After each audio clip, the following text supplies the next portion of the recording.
Good afternoon, ladies and gentlemen. Shalom. I'm David Mencer, Israeli government spokesman for the National Public Diplomacy Directorate here in the office of the Prime Minister. It's Thursday, the 27th of February, day 510 since the start of the October 7th war. I'll give you a quick update from me and then we'll take your questions at the end. Remember, please put your questions in the chat together with your name and your news outlet. Firstly, on the release of 4 of our murdered hostages last night to Israel after 510 days in Gaza, I can confirm the completion of the forensic identification process by the Health Ministry National Center of Forensic Medicine, together with the Israel Police and the IDF. The families and loved ones of Ohed Yahalomi, Tzachi Idan, Shlomo Mansour, and Itzik Elgarat of blessed memory were murdered. Ohed Yahalomi, Tzachi Idan, and Itzik Elgarat were murdered in captivity inside Gaza. Shlomo Mansour was murdered in the October 7th, 2023 massacre, with his body taken into Gaza and held there. These forensic results were augmented by our own intelligence. Their bodies have been returned for burial to Israel. To their families, the Prime Minister said that as a nation we are in pain, together with you, that our nation embraces you and that our nation shares in your mourning. With these releases, here is the status of our hostages still held by Hamas. 59 hostages currently remain captive in Gaza, the living and the deceased. Israel has returned 195 hostages. The Prime Minister again confirmed the moral and the ethical obligation to do everything in our power to return all of the hostages, every last one. Next to Syria, this week the IDF attacked military targets in southern Syria, including weaponry. Israel will not tolerate the presence of military equipment and forces that pose a threat to our citizens in the security area in southern Syria. We will continue to operate to remove any threat, any attempt by the regime's forces and terrorist organizations to establish themselves in the area will be thwarted. In Syria in particular, IDF forces will remain on the summit of Mount Hermon and in the adjacent buffer zone. We will remain for the foreseeable future. We will not allow the presence of the HTS organization, or a new Syrian army in the area south of Damascus. Southern Syria will be demilitarized until such time as alternative arrangements can be made.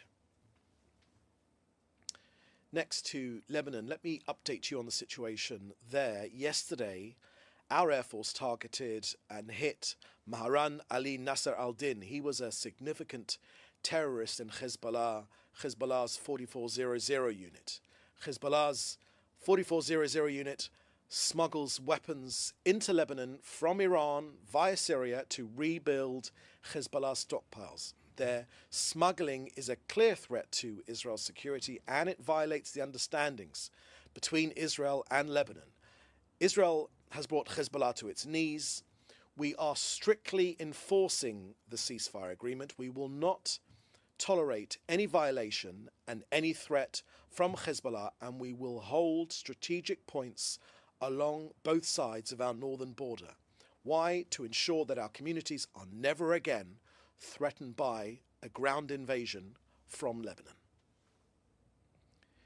Next to anti-terror operations in Judea and Samaria, the last week has seen our forces apprehend 75 wanted people and confiscate 17 weapons. Last night in northern Samaria, Al-Yamun, 4 were arrested and 2 M16 rifles were seized. In Hebron, another 4 were apprehended and another 2 M16 rifles seized. And in Imatain, thousands of shekels worth of terror funds were also seized. This week in Jericho, several wanted were apprehended with dozens questioned suspected of terror activities. There will be no safe havens for terrorists in Judea and Samaria. This is from where murderous attacks have been launched. Iran and Hamas want more IEDs, more terror, more shootings, more suicide bombings. Israel is preventing that escalation. And finally, with the approach of Ramadan here in Israel and around the world, it remains a source of pride for all Israelis that Israel's Declaration of Independence explicitly protects freedom to practice religious beliefs, freedom for all faiths and worship, regardless of one's religion. So, whether Jewish, Christian, Muslim, Druze, no matter.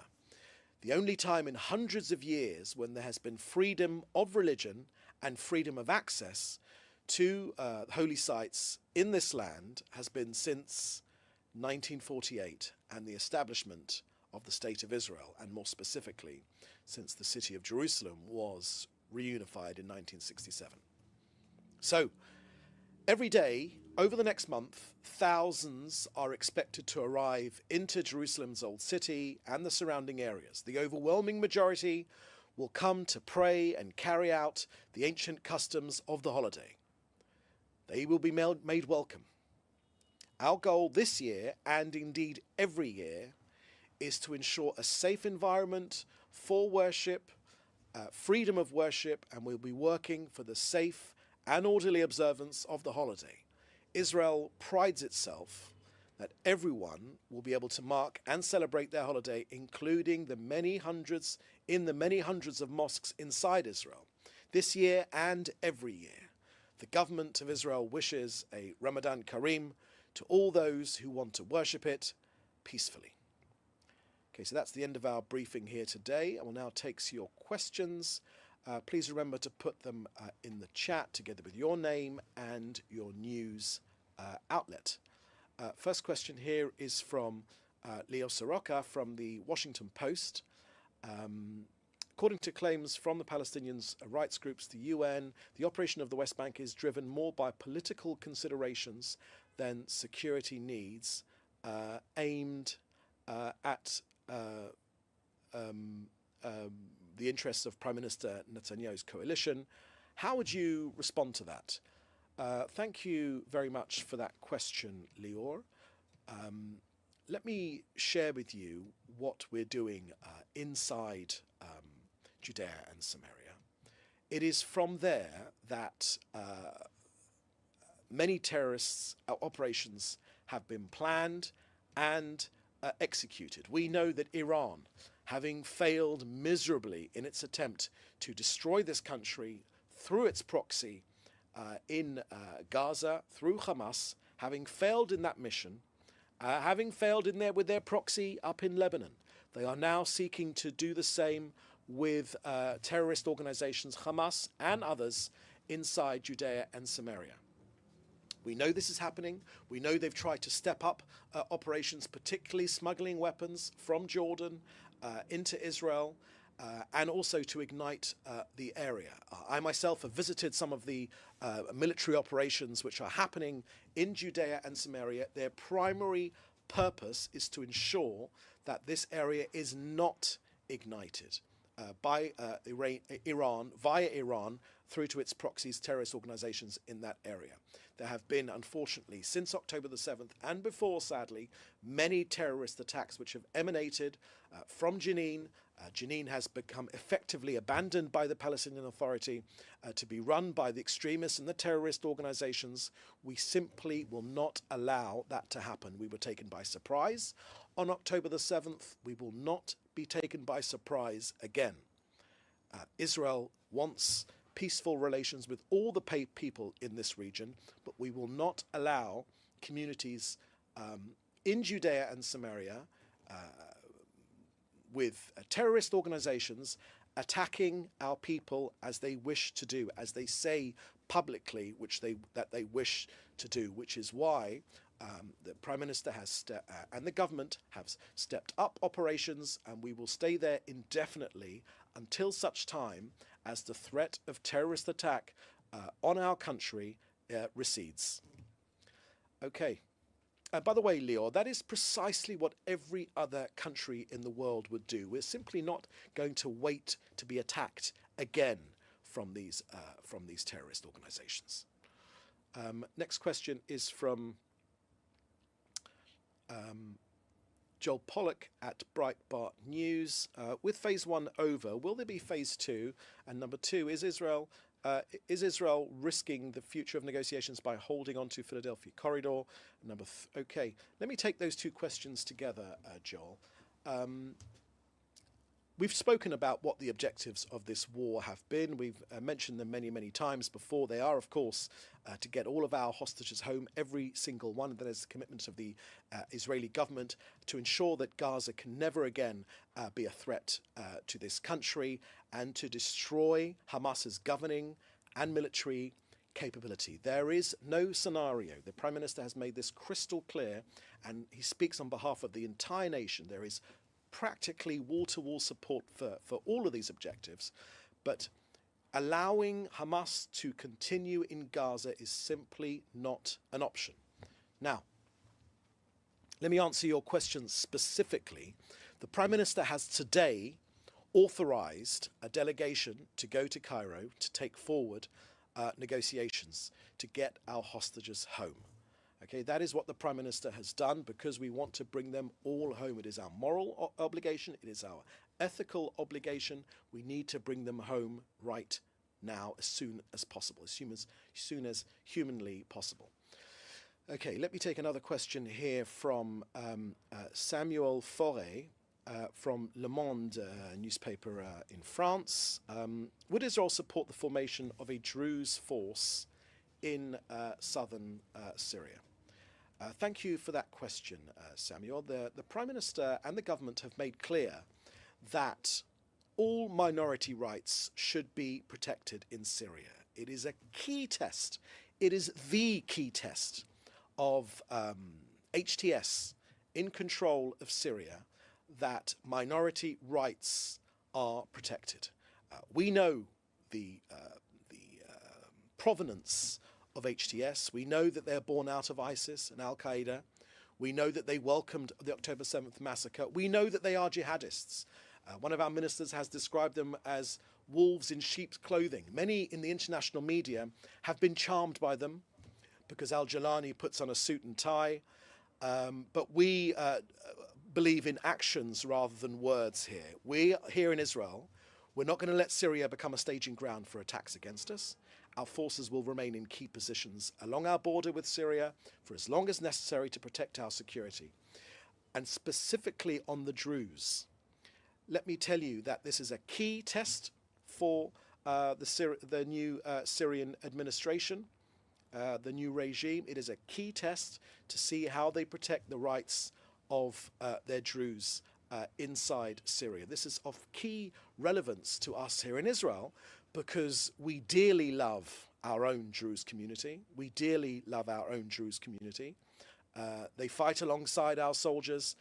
They have died alongside our soldiers in this war for our very existence, and they have made sacrifices again and again and again, showing their loyalty to this country.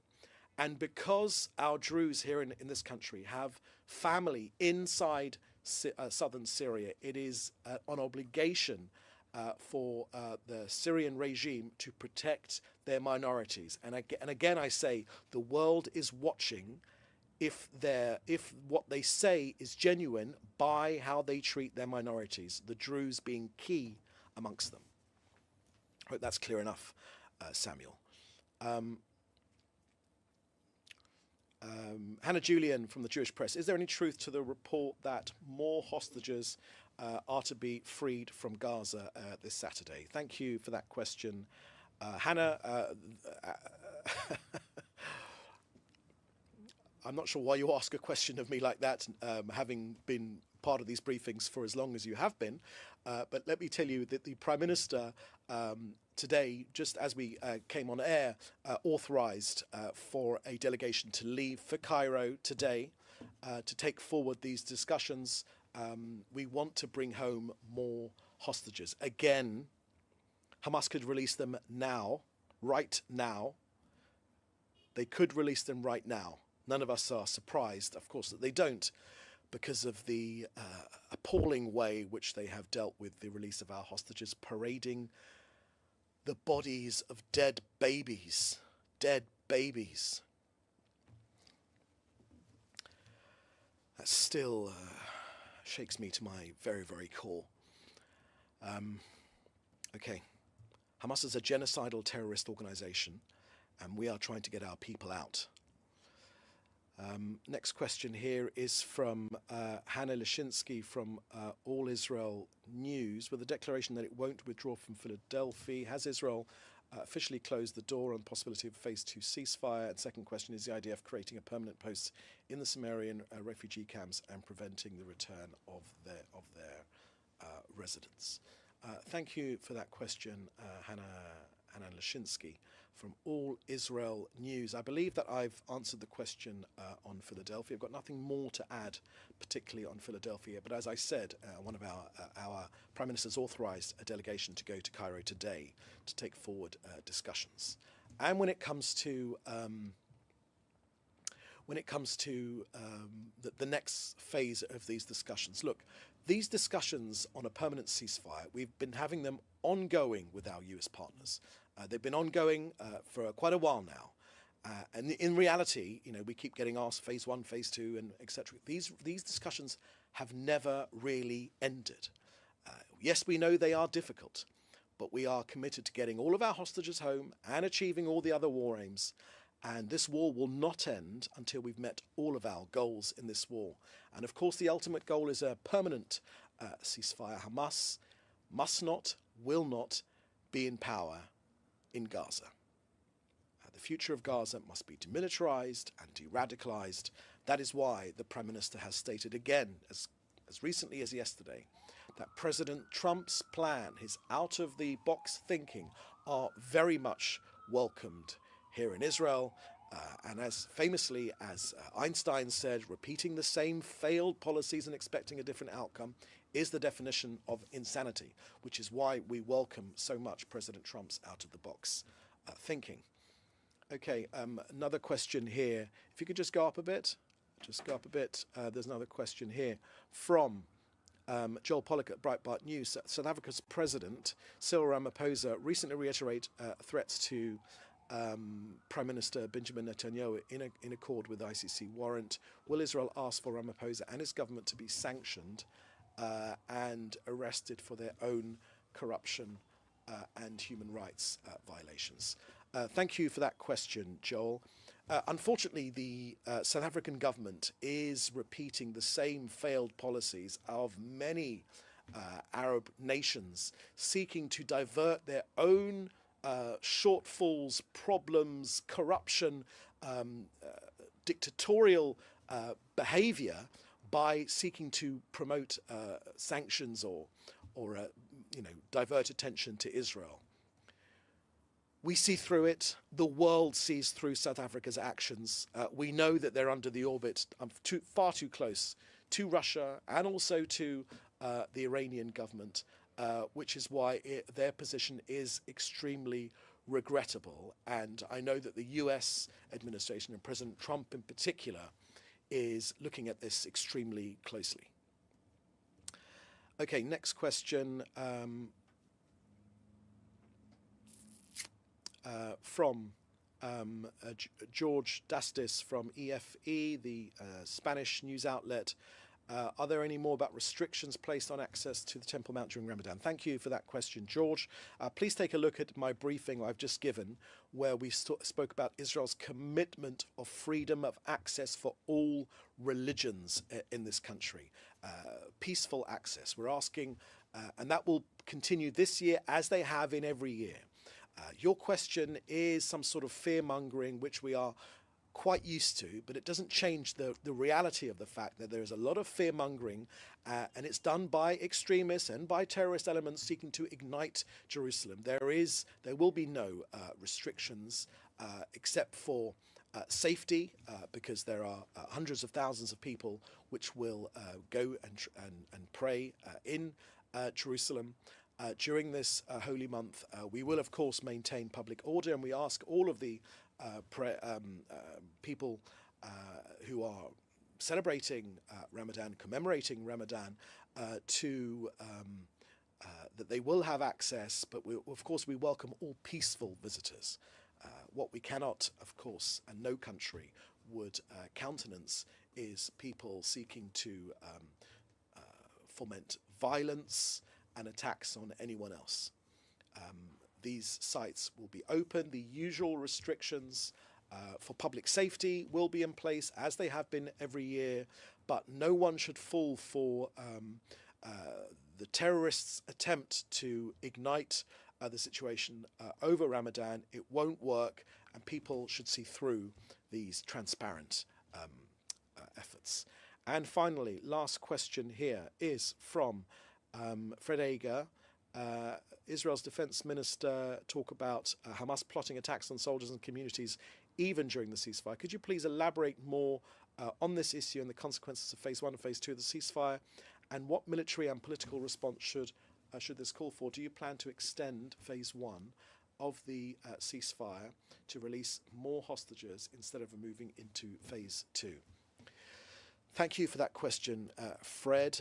We've made clear why Israel's taken the action it is taken in Judea and Samaria. We know that Iran, we know that Hamas are trying to ignite the area constantly, even more so after their failed attempts to destroy this country via Hamas and via Hezbollah and via the Houthis and via the Shia militias in Iraq. All of those efforts have failed. And the Prime Minister is right when he talks about the achievements of this war. They are indeed tremendous, thanks to the heroic work and sacrifice of our soldiers. Hamas has been massively degraded. 20,000 of their terrorists have been eliminated. 90% of their rocket capability has been destroyed.